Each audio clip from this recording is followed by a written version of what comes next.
Alors bonjour, je m'appelle Ariane Bessette et je suis l'auteure du roman La Crue, publié aux éditions Québec-Amérique. Et aujourd'hui, je vais vous présenter le roman et me présenter aussi brièvement. En parallèle de l'écriture, moi j'enseigne le français au collège John Abbott depuis 2015. J'enseigne donc le français et la littérature, dépendamment du niveau de cours qui me sont octroyés. Puis j'ai commencé à travailler, à enseigner là-bas, comme je terminais mon doctorat en lettres françaises. Puis depuis, j'essaie d'unir donc la création littéraire avec l'enseignement.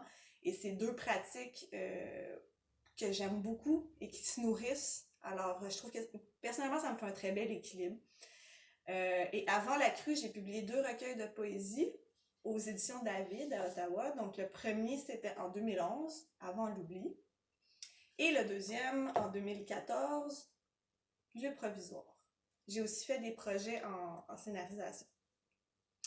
La Crue a commencé dans ma tête quand quelqu'un dans ma famille m'a raconté une anecdote personnelle très intense et très proche de ce que vit le personnage principal de mon roman. Et à partir du moment de cette confidence-là, j'arrêtais pas de penser justement à cette histoire-là, et surtout, je trouvais qu'il y avait une intrigue romanesque qui pouvait, très puissante et sensible, qui pouvait émerger de ça. Et donc, La Crue, ça relate l'histoire d'une femme qui, à la fin des années 1970, donne naissance à un enfant qui, malheureusement, c'est un euphémisme, donc qui va donner naissance à un enfant mort-né, et qui, donc en raison du contexte social, médical et d'un contexte personnel aussi, ne pourra pas voir l'enfant qui est décédé. Et dans les décennies qui vont suivre, elle va essayer de faire son deuil, si c'est possible, mais elle va rester prise dans une solitude, une espèce de, je dirais pas de mal-être, mais ben oui, d'un certain mal-être qui n'empêche pas de fonctionner toutefois. Puis un jour, une trentaine d'années plus tard, elle va recevoir un appel téléphonique de manière complètement inattendue, qui va la faire replonger dans ce deuil-là et dans cette histoire-là de son enfant qui est décédé. Et finalement, ça va l'amener à se questionner sur la réalité et la mort de cet enfant-là. Puis elle va en venir à se demander, est-ce que finalement son enfant est mort ou il pourrait pas être vivant? Et ça, c'est vraiment l'intrigue de base. Combien de temps s'est écoulé entre votre idée et la publication? Mais la durée précise est difficile à cerner parce que à ce moment-là, je terminais ma thèse de doctorat. Je commençais à travailler aussi. Alors, il n'y avait aucune des activités qui se faisait à temps plein. J'écrivais un petit peu à gauche, à droite. Alors, je dirais que l'écriture d'une première version a nécessité peut-être 1 an. Et entre l'envoi à des maisons d'édition et la publication du texte en tant que tel, on ajoute une autre année. Mais pour moi, ça s'est fait assez rapidement, puis je suis très chanceuse et heureuse de ça. Comme mon expérience de publication avant La Crue relevait du domaine poétique, le travail avec mon éditrice, le travail de réécriture, ça en a donc été un de remaniement, je dirais, générique et narratif, en fait. Et j'ai eu la chance d'être super bien accompagnée par Marie-Noëlle Gagnon, avec qui on a resserré l'intrigue narrative pour que ça colle vraiment au domaine romanesque, tout en respectant mon style littéraire puis mon univers qui est vraiment habité quand même par le langage poétique. Alors c'est ça, ça a été un accompagnement qui a été pour moi hyper enrichissant. Décrivez-nous votre journée typique d'écriture.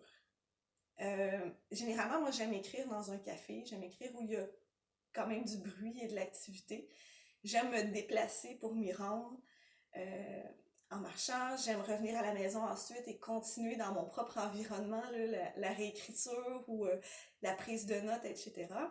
Puis je travaille à l'ordinateur, mais je traîne toujours un petit carnet pour certaines images et idées qui pourraient surgir. Mais aujourd'hui, mon mode de vie a changé en raison du travail, de la maternité, etc. Alors aujourd'hui, j'écris où je peux, quand je peux. Je suis moins difficile pour pour le lieu et le temps que j'ai à ma disposition. C'est pas très romantique comme image, mais généralement j'écris juste à la table de cuisine comme ça, quand j'ai le temps, pendant les siestes. Et je pense que ça a demandé un remaniement de ma technique de travail, si on veut. Maintenant, il faut que ce soit beaucoup plus structuré. Je travaille davantage avec des plans, puis je prends des notes par rapport à où je suis rendue pour que le lendemain, je puisse replonger aisément dans le texte, etc. Mais c'est un équilibre, encore une fois, auquel je prends plaisir, là, et ça va très bien. Puis en ce moment, je travaille sur un deuxième roman qui avance bien à mon goût. Est-ce qu'il y a un auteur qui vous a influencé dans votre style d'écriture? Quel roman auriez-vous voulu écrire? Je dirais qu'il y en a plein, en fait. De manière générale, j'admire les auteurs qui vont créer des personnages libres, vivants, complexes, des personnages qui ont des défauts, qui n'ont pas de certitude, qui vont juste vivre de manière extrêmement intense dans le texte. Je pense aux personnages qu'on retrouve dans certains classiques, là, comme par exemple Raskolnikov dans Crime et Châtiment, Madame Bovary, Heathcliff dans Les Hauts de Hurlevent. Donc, c'est vraiment des classiques. Je dirais l'auteur qui a changé ma façon de voir la littérature, puis de voir l'écriture aussi, ce qu'on pouvait accomplir, ce que la littérature pouvait servir, en fait, c'est Hervé Guibert, sur qui j'ai travaillé dans le cadre de ma thèse. Puis en ce moment, j'alterne en fait entre des textes plus classiques et des ouvrages contemporains. C'est un des plaisirs qu'on peut retrouver dans le confinement actuellement. Il faut les saisir. Donc, ça me permet de me mettre à jour côté lecture. Puis de mes lectures récentes, je retiens Delphine de Vigan pour ses romans Les Gratitudes, d'après une histoire vraie, Rien ne s'oppose à la nuit. J'ai beaucoup aimé les textes aussi de Karine Thuil, Les choses humaines, et L'invention de nos vies.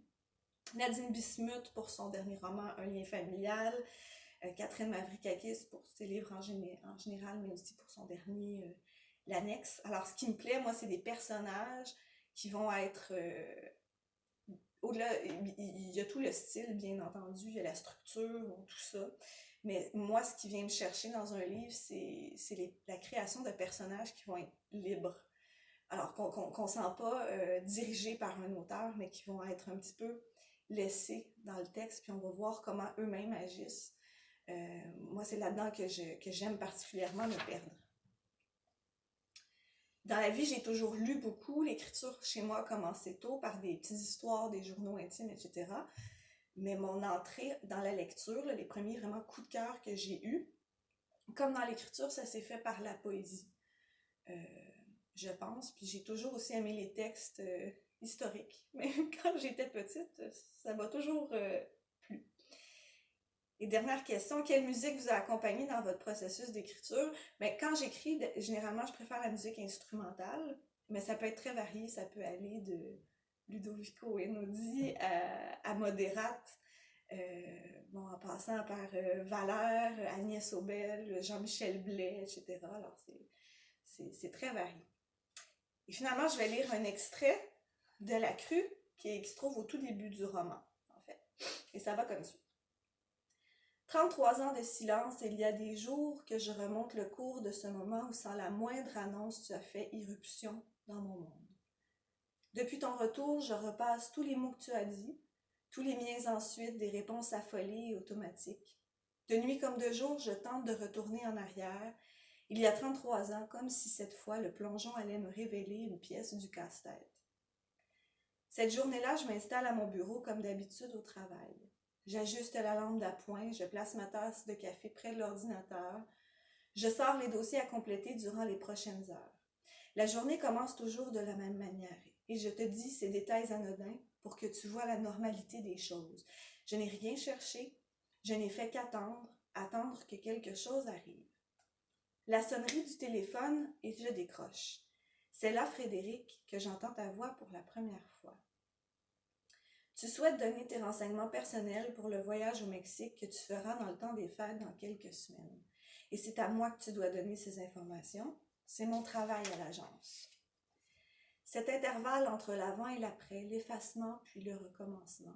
Tant d'années sans toi et tout à coup cette violente et douce intrusion de ta voix en réponse à la mienne. Au départ, je l'entends dans toute son étrangeté. Avant le nom, avant tout le reste, ce n'est qu'une voix, comme j'en rencontre tant chaque jour. Puis elle est là, dorénavant en moi, en mes os, en ma chair, comme si ta voix était le cri que tu n'as jamais poussé. Tu dis ton nom de manière mécanique, Frédéric Gontier. La date de naissance, le 29 décembre 1977. Tu te présentes à moi dans l'innocence de ta vie, à l'écart de moi. Ces informations que je note comme une automate à ton dossier. Je ne réfléchis pas tout de suite à ce hasard des choses, à cette petite fille née le même jour que toi. Les questions viendront après. Elles partiront dans tous les sens et les directions possibles. À ce moment, je découvre ta voix et cette circonstance bizarre. Je me surprends à te demander où tu es née. Tu réponds, à l'hôpital, ici, à Saint-Jean. Mes doigts cessent de pianoter sur le clavier. Je ne sais pas comment ça s'est terminé, je ne sais pas comment j'ai coupé la conversation. Ces chemins tracés dans notre histoire qui sont là à défier toute logique. La crainte que j'ai de moi dans ce bouleversement de mon corps et de ma tête, dans ces élans qui échappent à ma maîtrise. Il n'y a plus que cet intervalle, moi qui ignore ta présence dans mon monde, te crois morte depuis des décennies, ma solitude qui s'est éployée des années durant pour se creuser tout à fait une place en moi, et toi, ta voix, la preuve que tu es vivante. Je sors du bureau, à gauche, des voitures descendent le boulevard du Séminaire à toute allure. Je marche jusqu'au bord de la rivière près de la bande du canal, le vent bat mes tempes, devant moi l'eau s'agite dans les remous, déjà à moitié figés par le givre. Mes mains sont glacées. Ce sont des choses que je décris comme à l'extérieur de moi. Je marche, je sens, je vois. Je ne fais que penser à ce bébé du même sexe que toi, au moment de ta venue au monde, au lieu de celle-ci. Combien de bébés du même sexe naissent-ils dans le même hôpital, la même journée? 1, 2, est-ce possible? Les années n'atténuent pas cet enchaînement de questions et de probabilités. Mon souffle s'accroche péniblement le long de la gorge.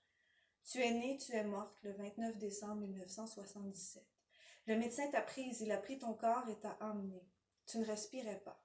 Tu n'as jamais crié ni bougé. Tu es née le 29 décembre 1977 à l'hôpital de Saint-Jean. Tu es vivante. Tu aimes les voyages, ta voix est grave et douce. Tu vis près d'ici.